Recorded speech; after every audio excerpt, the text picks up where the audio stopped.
fun things, some cool bear stuff, but I'm sure he's going to have some surprise things for us to see too. Okay, take a nice seat. Thanks. And I just remembered I did see a boreal owl out the road myself, and it killed a red squirrel, and it was in the middle of the Copper River Highway. And I got some good photos with it of it. I had my 100 to 400. Perfect. But they're not in here.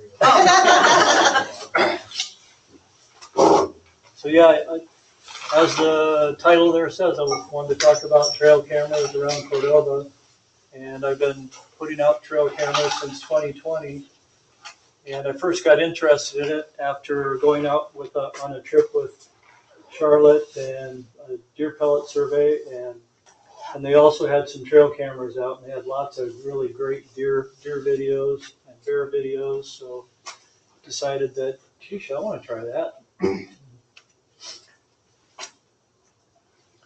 So if you're gonna put out trail cameras, obviously you first need a camera.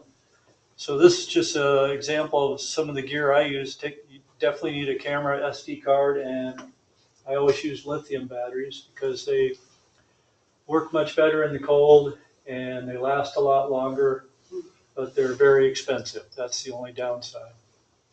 And sometimes they don't even exist in Cordova, so I grab them when I can. And also, a lot of people don't even use security cases, but around Cordova with all the brown bears and black bears, if you don't use a security case, it's just going to be trashed in probably sometime in the first 2 weeks. So these are some examples of security cases from a company called Camlock Box. And they make security cases for almost any make and model of a camera that you want. And also I use security cable, locking cable, and a padlock. And it's mostly, those are mostly just to keep the people away, but that'll help some with the bears too. And so far I've had dozens of bears spend minutes at a time trying to tear those cases apart, and none of them have been successful yet. So they're pretty good. Although I'll show you one thing. So let's see. No, this first. So if you're gonna buy a camera, there's basically two types. You can get low glow infrared for nighttime use or no glow. And the first thing I tried was a low glow camera because they supposedly have a better video, better quality, and they extend out further the light. So this is, let's see. If you just click, I think it'll. There we go. So there's the low glow, not cool. So this is the first thing I tried a low glow camera, and all the bears were really, a lot of the bears could see it and would just take off running. And that bear wasn't too concerned though, but she obviously could see it. She was just trying to protect her cub. And it'll walk out here a second, and then it looks back. It's looking right at the camera too, so I think they could both see a red glow. So I immediately pulled those cameras and went and bought new ones that had the no glow, and they also advertise it as military grade or invisible infrared. So it's a longer wavelength further down on the near infrared part of the spectrums. So the security cases work mostly, but you can see what brown bears will do to those rain lids. And I've had that happen probably a half dozen times, but they're really sturdy, so I can usually just grab them and bend them right back up. And this is the other thing the security cases don't help with though. Cordova, where you go from 100% humidity and 40 degrees, and then overnight you go to 25, and the whole front of the camera will be covered with frost, and all you get is ghost bears. So I got to be aware and make sure I go back out and clean off the frost. So when I started in 2020, I found out pretty fast there's a lot of things to remember, and I did a lot of hiking into places to put out cameras, and then found out that I didn't have everything I needed. So a checklist. I now have like a 2-page checklist that has each item, and I review that every time before I go out. And this is just a few of the items on it. Definitely have to make sure you test all batteries, the voltage with a multimeter before you put them into use, because I bought brand new packs of batteries and tested them and had the voltage so low that they were probably going to die within the first couple videos. And also I carry, because of that, I also carry extra batteries that I've tested and extra memory cards because I've had those fail. And also if the batteries fail, the time date on the camera will probably reset to who knows when. A lot of times they reset to the year the camera was manufactured. So got to make sure you confirm that every single time I put out a camera or go out to check it. And then I also check the camera framing, and usually do that just by shooting a video and walking around in front of the camera so you can get kind of the view that you're seeing and the depth also, so that you're not cutting the heads off animals or just cutting their legs off. And also look for other possible motion triggers like branches or grass or stream riffles. Or I've also had ones that I couldn't look for. One time I set out a camera and there was a tree in front of it that bent over like this, which I found out was a red squirrel's run. So I got 50 videos of a red squirrel going there. And then another one I set up, apparently a spruce grouse decided that was a good spot to try and set up a nest. So I got 17 videos of a spruce hen just flying up in front of the camera. So like I said, brown bears, a lot of them, you need the security case. So this is an example of, this is a sow and a cub that decided they were going to, well, it's mostly the young bears that like to do this. It's usually the older bears will just sniff it and go away, but the young bears will spend minutes trying to figure out if there's something edible. And I've worn gloves. I've used a scent killing spray, and I think it's just something that's too different in the environment, so they have to check it out.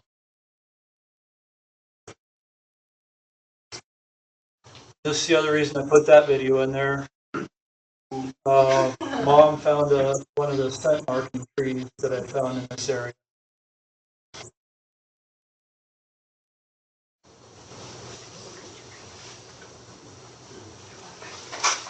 Does that work? There we go. Okay, once you get your camera, you got to do some scouting, because you can't just generally put a camera anywhere and expect to get something. So this is 2020. I went out and looked at Power Creek, and I was like, geesh, that's a brown bear highway. Looks like that'll be a good spot.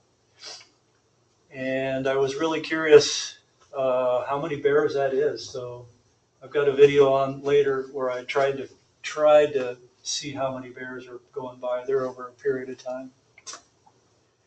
And this is another real obvious game trail that I found. And I put some cameras on that. Got moose, brown bears, snowshoe hares, coyotes, all kinds of cool stuff.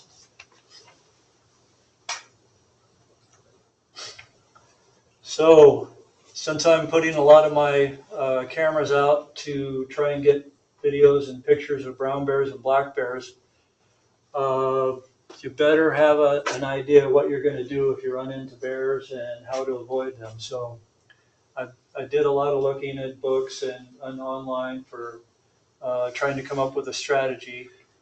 And all the information I could find online say, the middle of the day is the best time to go out there. So I'll show you a plot in a couple slides. I had one site where I had lots of bears, so I have a really good idea when they're at the site now, so I know that the best time, about noon to 2. So since 2020, I've tried to restrict when I go out and put out cameras and when I go out to check them to that kind of time period. So. And also I'm trying to make a lot of noise, talking or singing, and if my singing doesn't scare bears away, then nothing's going to. So I'm pretty satisfied that that's going to help. And also I try and stay really alert, because you get busy putting up a camera and you can lose focus and not look around. So you got to stay alert and keep looking around. And also, like I show here, I carry my bear spray in my hand. I don't have it, on a hip or anything like that, because I've already been charged once on Hinchinbrook where I had it on my hip, and I couldn't even get it out before the bear had come half the distance and then cut off into the brush. So now I have it right here where I don't have to look around, look away from the bear. I just pull the clip off.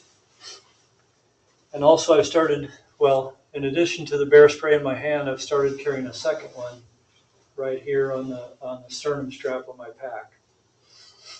Because I have read about people that have been attacked and used all their bear spray and then were wishing for more. And the other thing I started carrying last year is an air horn, a boat air horn. And that was because of this critter. That's a trail out by Flag Point. I hiked down it, and you can see it's pretty overgrown. It's an old road that's overgrown.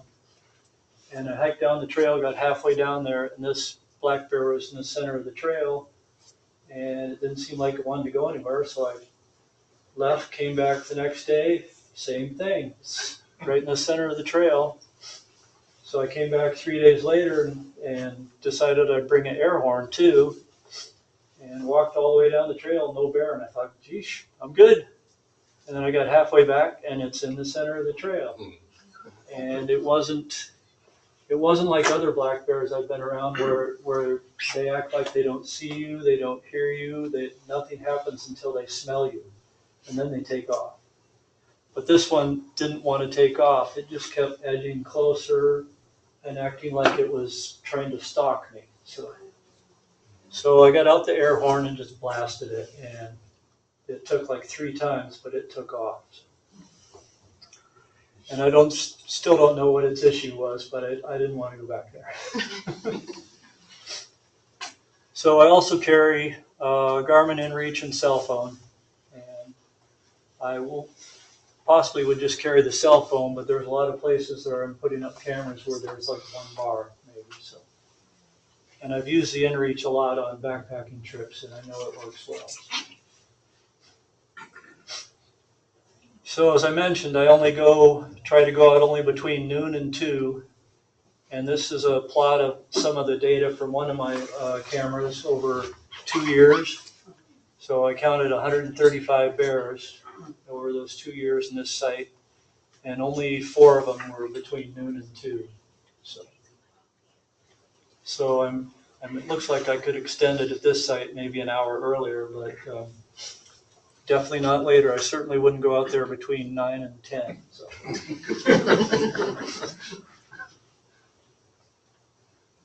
And this is a lot more information on bear safety. These are the 2 of the books that I've read, and I've looked at through all these sites for information, trying to hone in my strategy for how to deal with them. And yeah, this one in particular, and then this site both have really good information in comparisons. So I don't know how close anybody's been to brown bears, but the huffing is really not something nice to hear. But this is I've heard lots of huffing on bears they're agitated about other bears, but this is the first one where I've got really close to the camera, so hopefully you can hear it.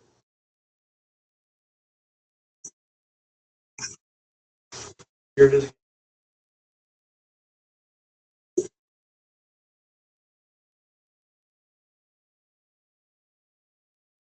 And that's in January, Steve? Nope, that's one of those battery went low, and, Well, and also it's 2019. I didn't have any cameras in 2019. That's really annoying that it does that. And it's definitely not 3 a.m. So this is one of the first cameras I put out in the woods out Hartney Bay. And there's 5 coyotes in this group, which out in the woods, it's not really what I expected to see. Is that a game trap? It's a real obvious game trap. Yep. Yep, that's why I have the camera there. And there's black bear with three cubs, 3 small cubs. And I think it had a fish. Looked like it had a salmon. and those leaves that are moving when the wind blows them, does that trigger the camera? Those ones didn't do it, so I was surprised. And this is a sow with 2 cubs that I got on this site multiple times. Nice fat cubs. And I decided I haven't been back to this site since, just because that sow and cubs were going through there so many times, and the ferns and the devil's club came up so high where you just don't have good line of sight.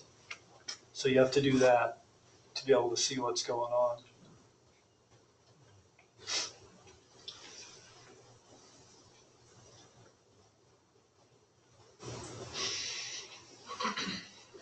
So another thing, after seeing some of the cool videos that Charlotte had with deer on Hawkins, I wanted to get some videos of mainland Sitka blacktails. So this is a camera I set up in 2020, and this is the second video. So.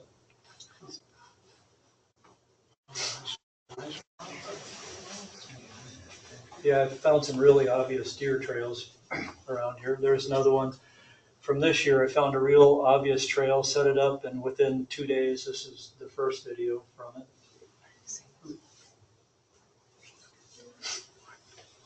And I got lots of Sitka blacktail videos this year, but every one of them is in the middle of the night.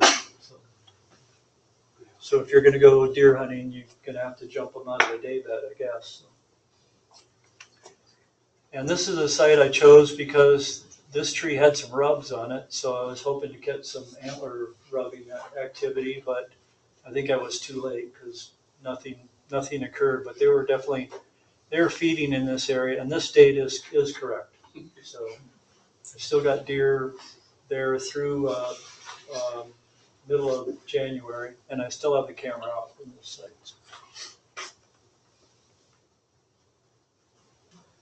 So moose, cow, and calf. This is one I showed you the scouting sites, that real obvious game trail. I continued down that like a quarter mile, and then set out a camera, or 2 cameras here,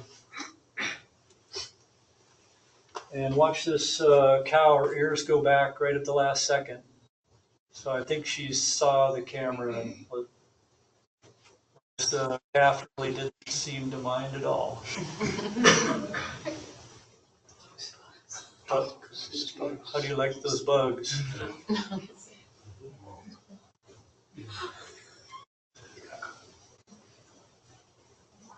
Yeah, I don't want to be a cow or a calf. And this is just a little ways away from where that the moose video was shot, and I've got a camera right there that one of the cubs she's got 2-year-old cubs, or yearlings, and one's chewing on that camera and another one's chewing on this camera. And they just kept going on and on.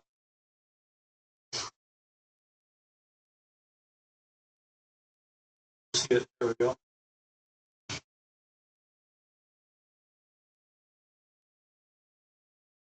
These bears were well fed.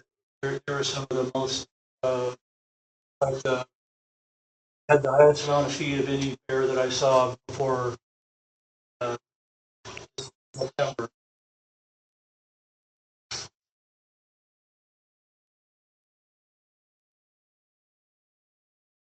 See how well fed that is. And that's within 3 miles of the landfill, so I'm not sure if that's why they're so well. That's weird. Oh, and that cub was running because it just figured out that his mom and sibling were long gone. So this is another site that I've used where I've got brown bears, black bears, a couple of gray wolves, snowshoe hares, coyotes. But the problem was everything was just blasting through there, so I really wasn't getting much for video. So I went to Anchorage and I bought some of the blueberry scent spray that they use for black bear baiting, and put some of that out, and it seems to work pretty well. Of course, it was probably because it was in June, early June. There's no blueberries, but they certainly want them still. If they can smell something, they're going to check it out. But no blueberries, nothing there to reward them, just the scent. And this one in the same area, and I just put a little anchovy oil there to slow them down. No anchovies. And it definitely slows them down so you can get a good view.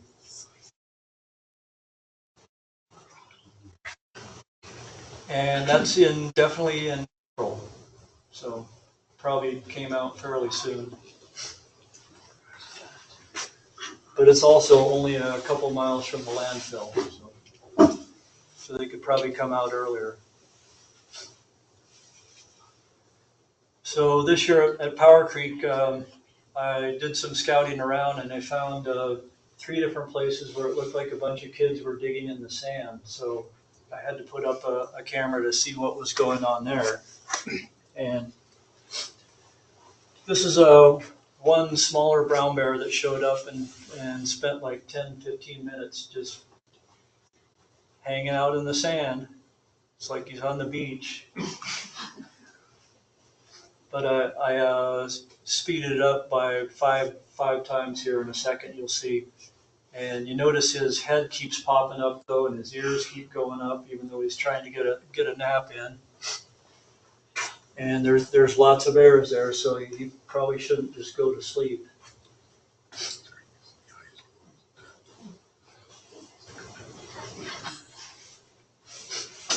Yeah, I think this one at this speed, you can see it's 41, 42, 43 minutes. And then right about now, he should hear something coming and get up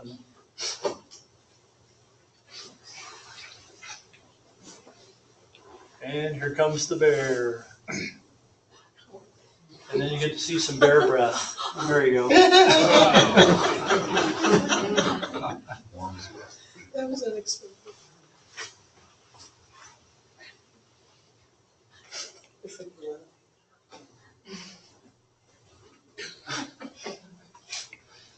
Yep, they really like that spot. Okay, also at Power Creek, every year that I have a camera out there, I get triplets.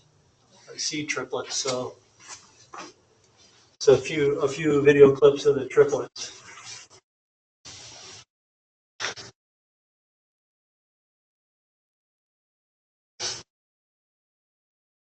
So these are the cute triplets.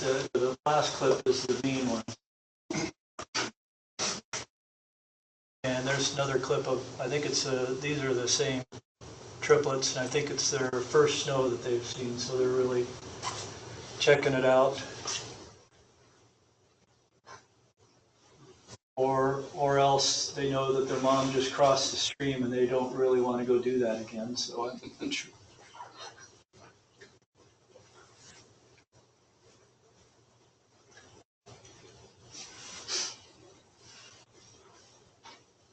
and the next set of triplets are from this year, coming up here in a second. And I saw them going down the beach on videos, and then they came back and they're concerned about something, so they're all tripping over each other.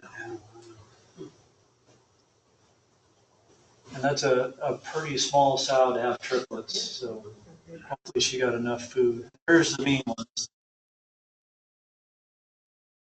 Stole a coho from her mom. And look at the size of that. It's got to be a 3-year-old. And they're all acting like mom hasn't taught them how to catch fish yet. So. I'm so used to going back and going to the next slide on the keyboard. I keep walking back there. Now I have to walk back there to start the. So this is some of the large bears that I've seen at Power Creek. So that was probably a contender for the Fat Bear Week. I think this is the same one, just a little later.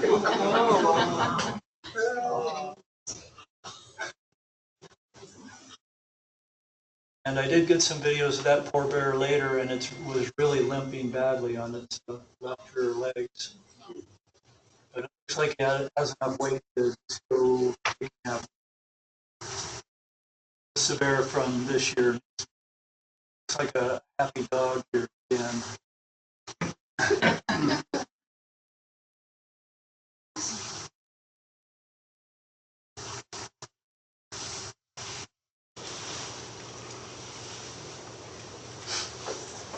Oh, this is the Godfather warning that I got. One, I put a trail camera out in April, and when I went back about May 6th to check it, and the tree's right here, and then there was a deer head right next to it. I'm like, what the hell? It's trying to warn me, and so I had to look at my videos, and there was a coyote dropping off a deer head for me. And I didn't want to carry that out of there, so I just put it back up the trail, and 6 days later, a brown bear came and grabbed it.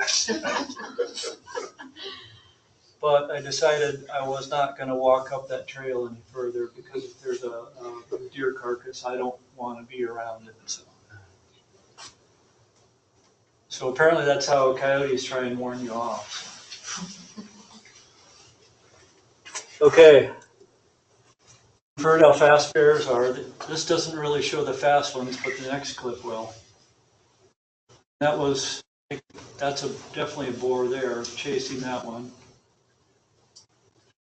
This is a younger bear, probably just weaned and going away, and you can't hear it, but it's whining like wah, wah, and it didn't realize there's a big boar right there. And now when you realize it,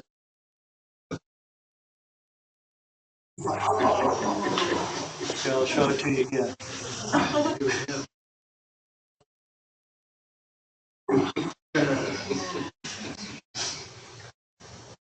That's why you don't want to try and outrun a bear.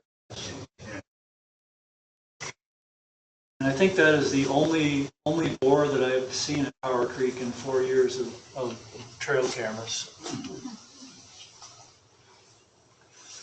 And that bear survived just fine because the next day I had a video of it walking up the same beach, the small bear. So apparently wasn't too concerned.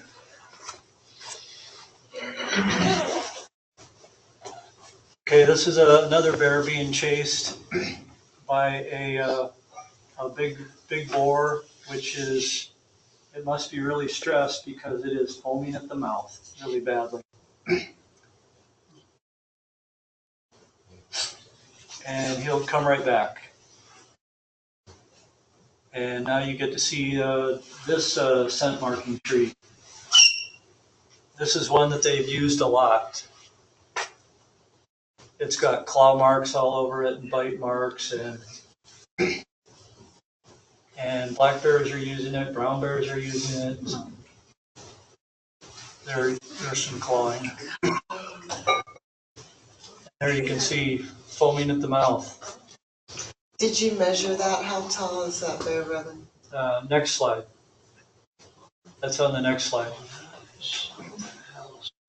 But I can tell you the top of his head is at about 8 feet. So if you're trying to climb a tree to get away, they can probably reach up 10 feet.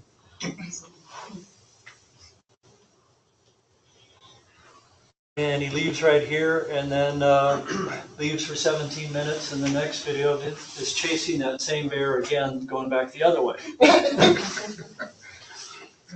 And it looks like he's still foaming at the mouth. And everything I looked at online said that means they're under really bad stress. They're really stressed about something, like another bear in my territory. Teenagers could move ahead. So that was 9 p.m., so I'm glad I'm only out there between noon and 2.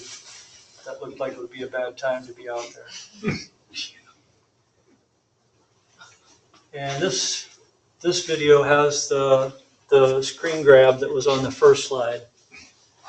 I'm not sure what, it's August, so mating season is probably pretty much done. But this is a boar, and the other bear that's coming out of the woods now is a sow, and they were definitely flirting or something.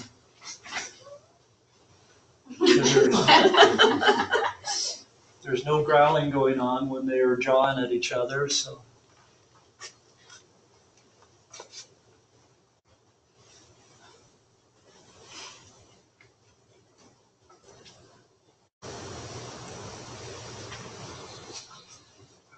Yeah, I think the sow is definitely bigger than the boar too.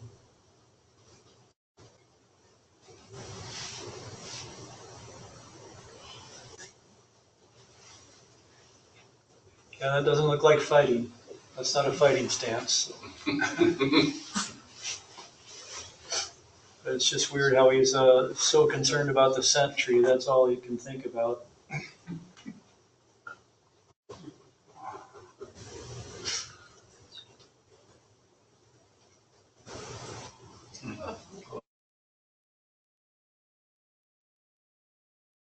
This is one of the few adult bears that have spent much time messing around with the camera. And I got no video follow-up. They both walked away and I got nothing. So, and this is what you're asking about? So these bears were from 2023, and I went out because I couldn't tell, I didn't have a good estimate of how tall they were, so I went out in 2024, reached up as high as I could with a can of bear spray, and I came home and estimated it's about 8 feet that I could reach up with the bear spray. And right at that point, there's 2 lichen patches that are real distinctive, so I could just put a red line right there. So they're kind of big, but I've got other videos where the top of the bear's head is at 8 feet.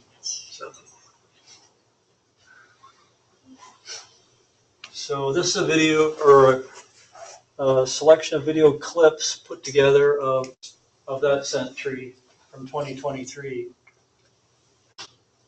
And this is a pretty big bear. So his head is right up there, close to 8 feet. And before this bear is scent marked, I have probably a half dozen videos of bears that were just walking right by, and they don't even smell the tree or anything. So he started it. Now pretty much every bear after he did that, every bear has to either smell it or scent mark it themselves.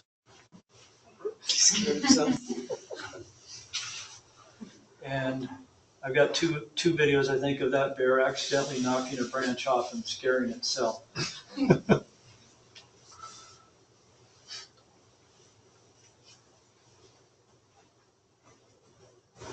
And this is the bear that it's really distinctive with that got a short snout, really wide snout. So I've got a bunch of videos of it, including several of it chasing other bears. So I've always called it the bully bear. So it's another one that I never wanted to meet. But it was there in 2023, and I didn't get any videos of it in 2024, so I don't know where it went. And also, it's really weird how this is August, and it has basically no hair on its back. Because he rubbed it all off, I guess.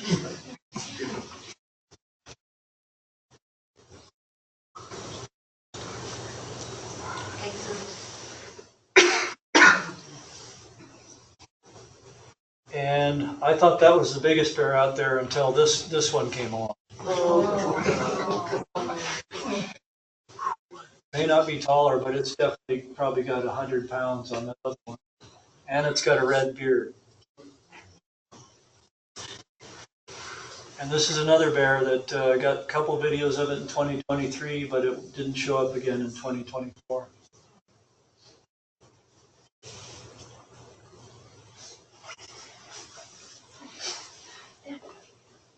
One day, big too.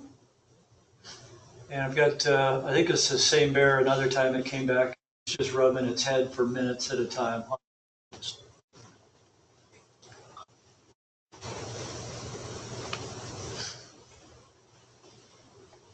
And then the last one in the clip coming up is the last clip is another black bear that knows it's a scent tree, but is a big failure in trying to market. Dude,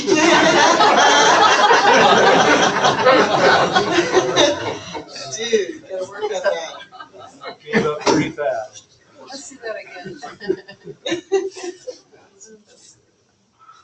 Okay, I mentioned the brown bear track highway, so I did want to give you kind of an estimate of how many bears are there. This is over 4 days, 4 nights, because not a single video is in the daytime.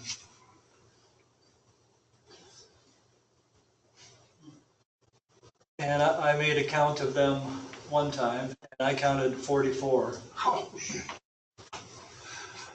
But I mean, some of them are the same bear. So I'm still not sure exactly how many distinct coyote.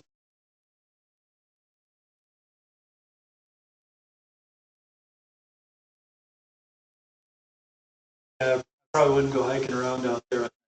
Seems like a bad idea.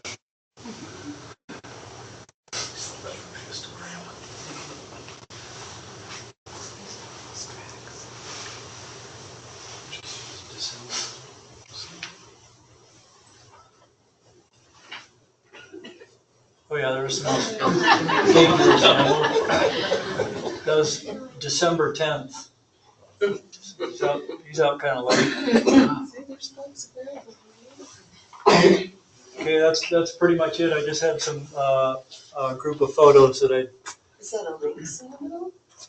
That is a lynx. I only have 2 videos of the lynx, but he was just down in the far corner, so it's not really worth showing. And then the other video is a camera that I had in 2020, which turned out to be, the resolution was just too low, so it was really pixelated. And I also have some videos of gray wolves, but I didn't think any of them were really all that good either.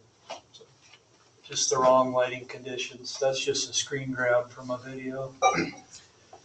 And this is a screen grab from a video, and that's the largest black bear I've seen in the 4 years putting out a camera. But that one is also within about 3 miles of the landfill, so I don't know. It's weird how you see big bears near the landfill. Correlation. And then I like these the white claws.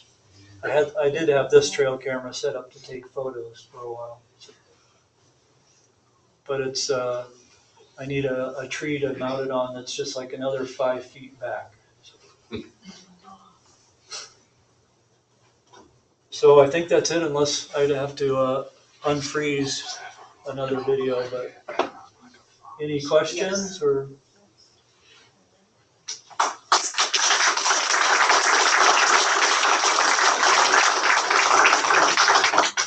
Tell us about your cameras. Pardon me? Tell us about your cameras, makes, models. Well, I started off with a Bushnell and a Spy Point, and they were both low glow. So and the resolution was just too low, so I stopped using them.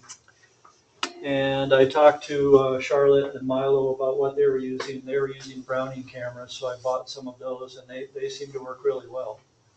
Although this year I had 3 of them die within a week or 2 of each other, but they were 3 years old, so I don't know if that. So I bought new Browning cameras because they don't even make that model, the ones that died, anymore. But the other good thing about the newer ones is they have 4K video, not 1080. Most of those are just 1080p. So. And I also, this year I bought a Garde Pro, which also shoots 4K. But I've only got a few videos of it, and so far I'm very disappointed because the video is good, but it doesn't start recording audio till 10 seconds in. So what?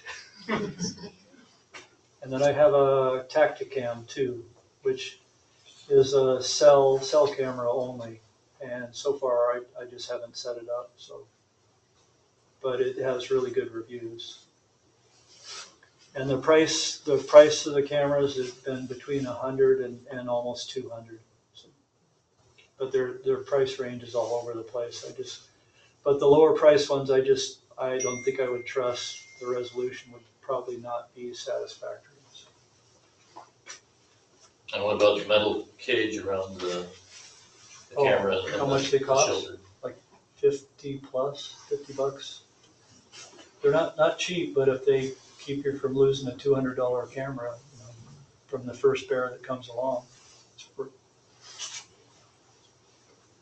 And the make of the batteries?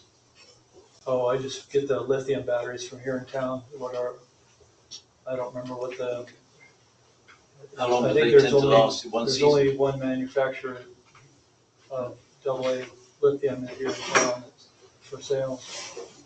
And they're lasting about a year, or? Well, it depends on how many videos you're getting. So I haven't had any that lasted a year except for, I also had a Browning that was a cell camera, so it had 16 battery capacity, 16 AA's, and I left it out for 6 months and it was working fine. Do you ever pick up people? I try to put my cameras where there's going to be very few to no people. So no Robert? Except for, no, I definitely have Robert. But that's because I put cameras along Power Creek, and he's trapping out there. So Power Creek's the only one where I'm sure I'm gonna get people, but if people don't know that there's like 20 brown bears out there all the time, then I can't help them. So. No, I had another camera up off Crater Lake Trail one time that was too close, and I had a deer hunter up there that found the camera and was trying to mess around with it, but I had it lag screwed to the tree with a security cable and a padlock, and after he was just like a bear, he messed around with it for like 5 minutes and then finally went and walked off. Robert again? No, it wasn't Robert. Do you have a question? Yeah, what's a boar? Oh, just male bear. What about yearlings? Why are they called yearlings? You'd have to ask somebody that's a bear specialist. I don't know, because they're in their second year. Just past a year, yeah. Steve, did you get many shots of wolves in your camera? Was it pretty infrequent? Oh, very, very infrequent. That's what I thought. I only had one location where I got any videos of wolves. Yeah, since you got them. Stormy? Yeah, I got a question. So we've been doing this about the same time, and I spend a lot of time when I'm out there framing photos, right? Like you talked about, you're walking in front, taking some pictures, seeing how the layout is and kind of how the animals are going to look. That takes a ridiculous amount of time. I have a card reader, so I'm setting it up, full on setting it up so it motion triggers, and then taking some pictures of myself walking around, go back to the camera, take the card out, put that card in a card reader, look at the card reader, adjust based on that. Do you have cameras with little screens on them, and so you're adjusting to aim that way? Yes, and then also the Brownings have a motion detect feature where you can turn that on and then go walk in front of the camera, and there'll be a red light blinking every time it's detecting you. Oh, cool. Yeah. So you don't necessarily have to, pull the SD card out or anything. Okay, so you're not I usually using a card do that. reader at all. Yeah. No, I carry a card reader Oh, too, you do? Okay. but I usually don't use it. I usually just look at them on the camera. But I didn't want to get into that too much during this presentation, but I usually use the motion detect feature first, and then I get an idea what the framing is going to be. Then I set it up to shoot some videos while I walk back and forth, and then check those. Because too many videos of, oh, that's a bear's body, or how come that bear has no legs? So what was the distance between the camera and the rubbing tree? Oh, it's like 25 feet. It's not quite far enough, but Yeah. the next tree is too far back, so. Yeah, they just don't space trees You ever thought of appropriately. putting a camera up the tree looking straight down? I thought about that. That would be a cool shot. Well, that rub tree, at one point, I had a camera, I took a ladder out and I had a camera up there just looking down the trail. But within a week, a bear had reached up there and whacked it sideways. So I had like a month's worth of videos that were like this. And I think that may have agitated the bears too, because that was their rub tree. So. How dare you? That's right. But I didn't know that when I set it up that time. I don't know if it's a question as much as just a general curiosity about marking trees. I've come across them when I'm hiking and I think to myself, well, who marked this tree anyway and how did they know to mark it as a bear? I don't know, it always just seemed really arbitrary. So like, was that tree marked as a marking tree? Was it, I don't know. I mean, how many trees, like out of 100 trees or 1,000 trees, like what makes a bear want to mark that? Is it just that it's on a game trail? It's out in the middle? I think that is one big feature is they want to have it where lots of other bears are going by because it is chemical signaling about their status or, and there is recent literature that indicates that boars that mark on trees a lot more have a lot more offspring. And actually there's a whole bunch of literature on the rub trees and marking, but I can't access most of them because they're paywalled, so I'll have to go down to Fish and Game and see if I can access them there. It's a bear dating app. That's kind of what it is. Can you smell the tree? Does the tree smell to people?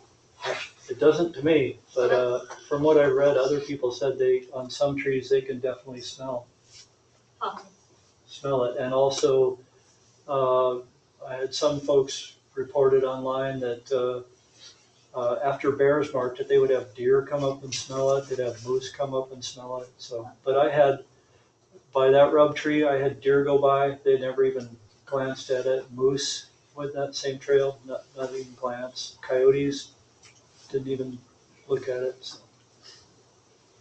I don't know. It's above their height. Well, the other thing, what I read online anyway, is it sounds like they have scent glands in their feet and they stomp a lot of times to put out scent. And I've got several videos of really big boars stomping right in front of that tree too. But what's weird is if it's putting out scent, how come no bears are going down to smell that just on the tree?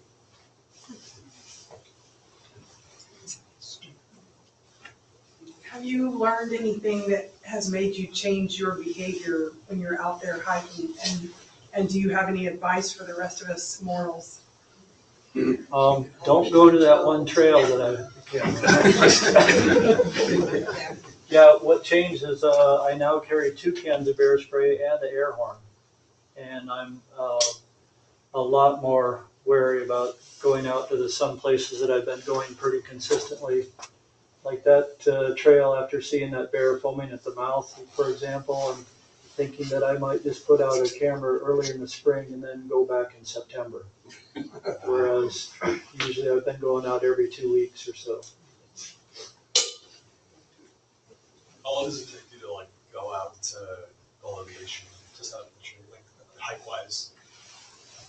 Depends. Some of them are semi-close. like a half mile. Other ones are more than a mile, 2 miles off the road. So it depends. So what do you sing when you're walking? You don't want to hear it. People have been like, oh, go hiking, and I'm like, by myself in like bear country. They're like, just sing. Like, what do I sing? Whatever comes into your mind, as long as it's loud. Uh-huh. And preferably not really melodic, because you don't want the bears to like it.